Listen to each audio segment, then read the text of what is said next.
Hello everyone, this is Lucy. Welcome to my channel. Today I will be preparing two stuffed chayote squash. This is the variety of chayote that I will be using. They are all the same whether they are white or green. And the first thing I will be doing is washing the chayotes in water, cutting them in half and removing the part that contains the seeds. I will bring the chayotes to a boil, cover with water and a tablespoon of salt for about 40 to 45 minutes or until we are able to insert a fork in them. While the chayotes are boiling, I will prepare the mold where I will be baking them later.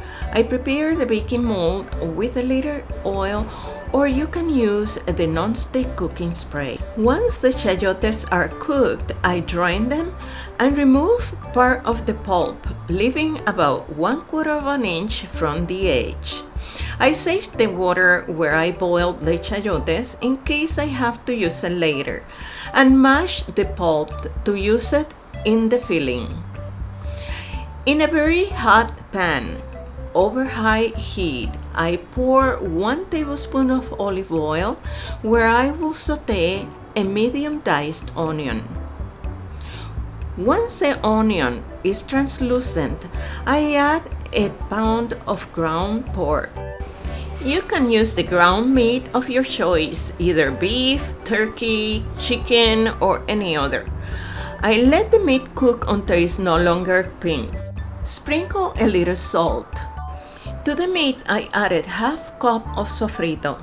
You can use any of my sofrito recipes or make your own or use your favorite.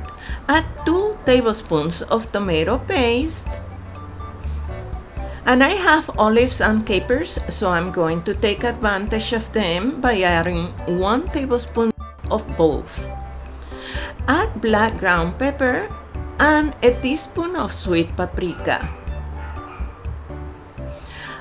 I will add part of the water where I cook the chayotes. Mix well, taste the salt, and add salt to your taste if necessary. I let the meat cook for about 10 minutes. When it finished cooking, I added the mashed pulp. Mix well, and now we are ready to fill the chayotes. I am adding a little cheese to the chayotes before I fill them. You can use your favorite cheese. I'm using, for this purpose, the Gruyere cheese. Add the filling to the chayotes and cover with cheese. Place the baking dish in the oven at 400 degrees Fahrenheit for about 12 to 15 minutes or until the cheese is golden brown. The chayotes are now ready to be served. Buen provecho! I hope you like this recipe. Don't forget to subscribe to my channel. I will see you soon. Bye bye.